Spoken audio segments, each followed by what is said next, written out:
Hello again, everyone. Will Aerosmith here with the Langdon House Studios. This is episode 3 on setting up your DAW and getting ready to record. So thank you once again for joining me with this series.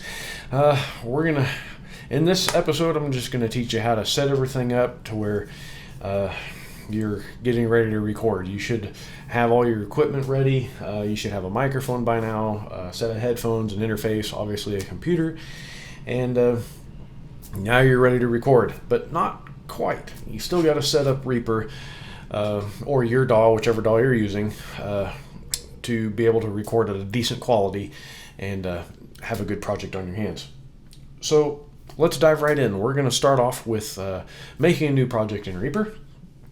Like I said in the earlier episodes, I'm not going to do a whole lot outside of Reaper. I'm going to mainly be sticking with that DAW simply because that's what I know. There will be times when I will hop over to Pro Tools to show you a little bit about doing stuff in there, but for the most part, I'm just going to show you how to do things in Reaper. Universally, it is pretty much going to be the same thing or the same process on how to do things in other DAWs. I'm just going to use Reaper because that's what I know. So let's start off here. This is Reaper. This is the basic project window that I showed you last time in our last episode. In this one, I've already created a new project. This is what will most likely pop up when you start a new project. As you can tell, it's a blank slate. There's nothing here. Just a quick review of the layout. I know I went over this in the last episode, but just as a review, I've got things set up just a little bit differently as my default view in Reaper, so it's going to probably look just a little bit different from what you have, but for the most part, it's going to be the same. So this is your main editing window right here in the middle. As you can tell, there's a grid here with your timeline up on the top. Down here on the bottom is what's known as your transport controls. So you've got record, play, stop, pause, skip forward, go to the beginning. And then right next to that is bar number and a time. Up here on the top are your basic editing tools. I usually don't bother with any of these up here, except for this, what looks like a magnet. This icon is what's known as snap. So Reaper defaults with snap turned on. It can be handy if you're working especially with a lot of MIDI files and digital files like that, where you have to have everything be exactly where it needs to be. But I usually have it turned off simply because my workflow is more fluid than that. So I'm just going to go ahead and turn that off for now. I'll show you what that looks like turned on here after a while. Down here on the bottom right hand corner, you'll see some other things down here. I usually don't mess with a whole lot down here on the bottom, except for maybe my beats per minute and sometimes, but not nearly often enough, how many beats per measure. So 4/4 time, 3/4 time, stuff like that. I usually don't worry about that. The rate at which stuff is played at, I leave that alone. I don't mess with it. And then up here in the top right hand corner is actually very handy information. As you can see up here in the right hand corner, it says 44.1 kilohertz, 24-bit wave, 2x2 channel, 1024 samples, milliseconds direct sound. What all that means is the quality at which your project is being worked in. I'm actually going to be changing a little bit of that information here before too long, but I will get to a lot of that here in a minute. But those numbers are actually quite important. But we'll get to that here in a second. First of all, I'm going to show you how to set up your recording. So we're going to hop back over here to Reaper, and we're going to go up here to the top left-hand corner. We're going to go to Options, and scroll all the way down to Preferences. And we'll click on that. It'll pop up this dialog box here. It says Reaper Preferences. As you can see here on the left side of the box, there's a whole lot of stuff you can go through. And basically this allows you to set up Reaper the way you want it to be run. And it's a very, very handy dialog box, pop-up box, and you'll probably be finding yourself in here quite a bit. For the moment, we're going to go to over here on the left, you'll see audio and then device. So this is what it'll default to for me because that's what I choose the most often. As you can see, it's going through what's known as direct sound. This is a driver for Windows. So if I have sound going through my monitor or something like that, I'll go through direct sound. Your computer will probably be different depending on what interface you're using. If you're using Mac or Apple, this will obviously be different from what I'm about to use. If you're using an interface, it'll obviously be different there as well. So the main reason why I have it on direct sound now is because my video editing program that I'm using uses sound from Windows instead of through my my interface. So in order for you to be able to hear what I'm doing through my DAW, I have to go through direct sound. But either way, I'm going to show you how I normally do things. So we'll hop back over here. I usually go to ASIO, which is this option right here. ASIO, if you're, just in case you're wondering, I'm not going to go into too much detail about latency and all that other issue and what ASIO actually stands for, but it's just the basically it's a driver for your interface to communicate with your computer. ASIO is usually considered to be a standard for that. I've got it set up on my XUSB ASIO driver for my X32 compact through Behringer. Next, you're going to see a little box that says enable inputs. Obviously you want that checked. And then it'll have a list of here between what channels you want to go through in order to enable recording. How many channels you're going to be using during your recording session. I've got 1 through 16 enabled just as a default. I normally don't use more than that at any one time, but there have been times where I have recorded multiple channels at once, and for me it's just safer to have all my channels available. I don't have to go back in here all the time and switch out the number of channels or whatnot.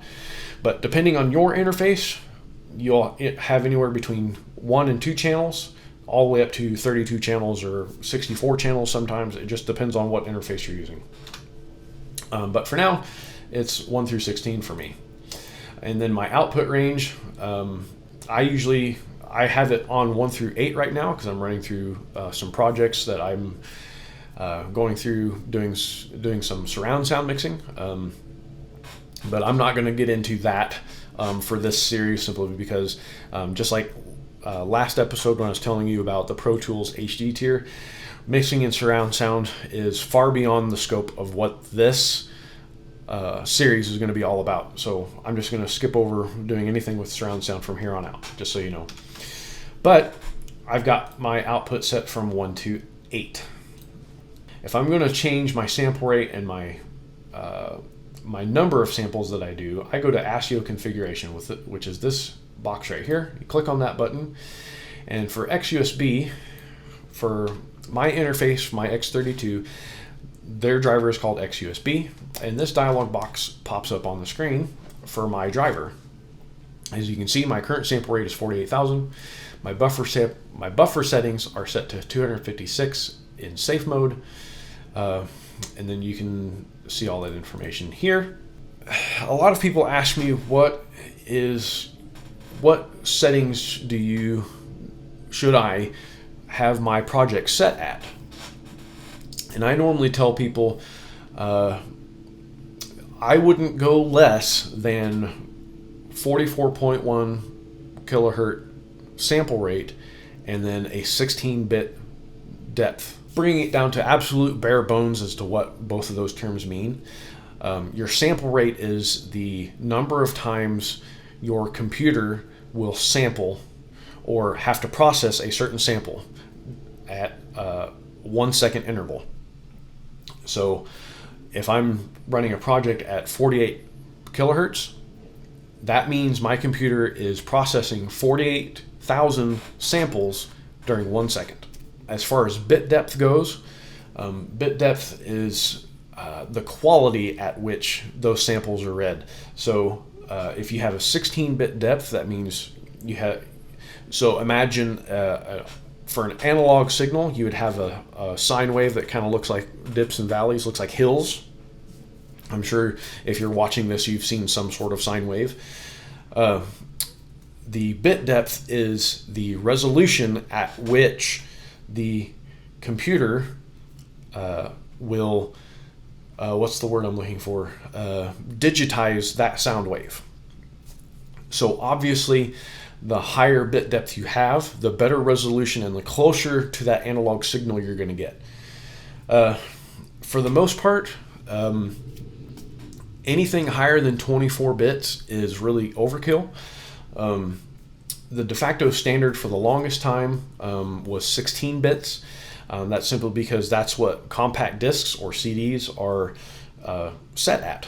They are set at a resolution of 44.1 kilohertz frequency rate or sample rate, and then a 16-bit depth. Most streaming services now are at 48 kilohertz per second and 24-bit depth.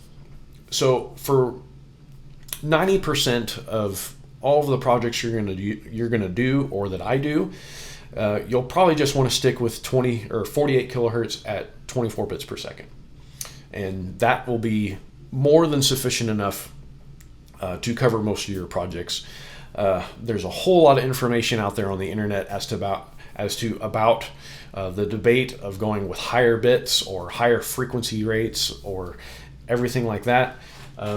If you get into, say, DVD audio or Blu-ray audio or anything of that nature, obviously a higher bit rate is going to benefit you, and so will a much higher sample rate.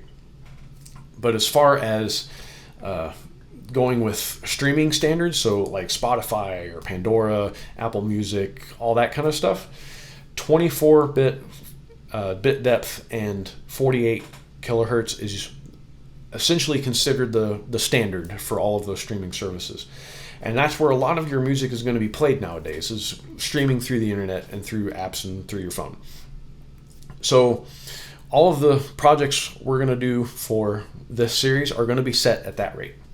So we're set at 48,000 hertz at 24-bit sample rate, bit depth.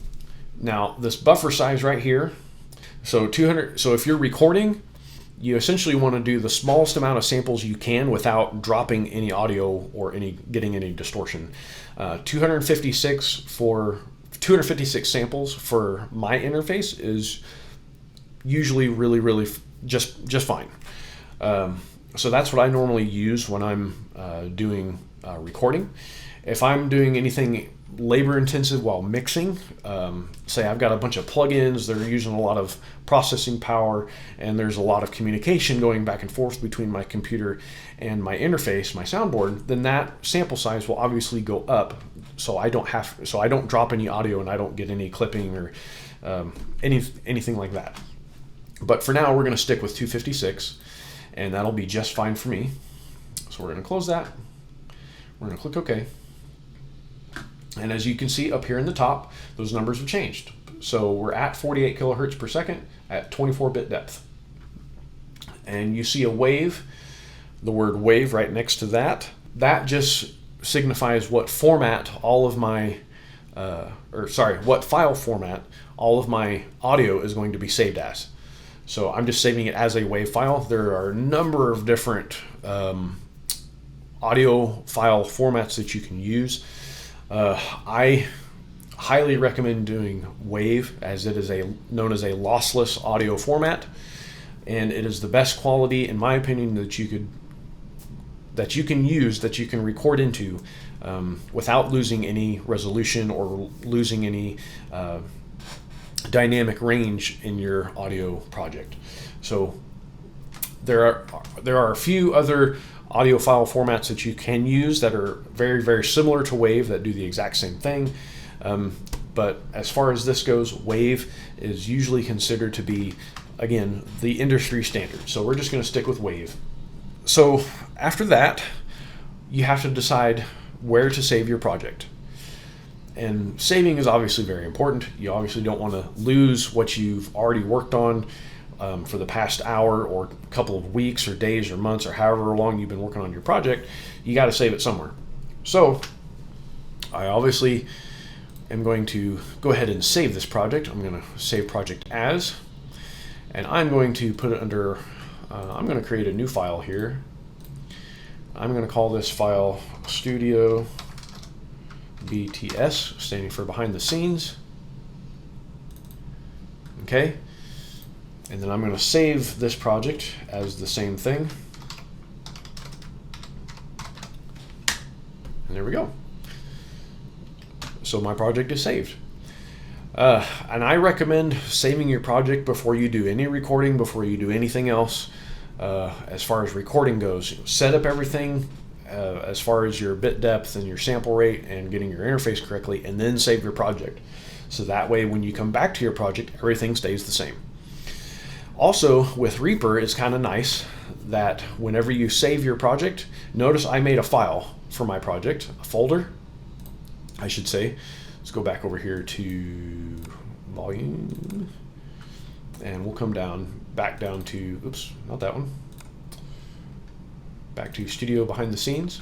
Notice I made a folder and then put my project in that folder. So the nice thing about Reaper is that when you go into saving all of your projects and saving all of your files, everything that you record under this project will go in that folder by default, which is awesome. So as far as that goes, that's what we're going to stick with for this episode. If you have any questions, let me know in the comments. In the next episode, we're going to get started mixing. We're going to get started recording and mixing. And the mixing part is actually going to be split up into multiple sections. As you can tell, I've got my outline right here. But I've got up to 5 parts in mixing. Mixing is definitely going to be the most, where most of your work is going to happen with your recording projects. A lot of your time, if you've got a big studio, a lot of your time is going to be spent between recording and mixing. It's probably going to be about 50-50 as far as that's concerned. It really depends on how prepared you are going into the recording session as to how long your recording session is going to last. Your mixing session is most likely going, if you're prepared with your recording session, that should probably go by pretty quickly. And if that's the case, then most of your time is going to be spent in mixing. So that's what the next episode is going to be, and I look forward to showing you my process on how I mix and how I record. And there's a lot that goes under that mixing umbrella. And for me, that's where a lot of the creativity comes into play. And for me, it's the most fun. So we'll see you next time for episode 4. Thank you so much for joining me for this episode on how to set everything up and making sure you are set and ready to go to record your project. We'll see you next time, everybody. Thanks for joining.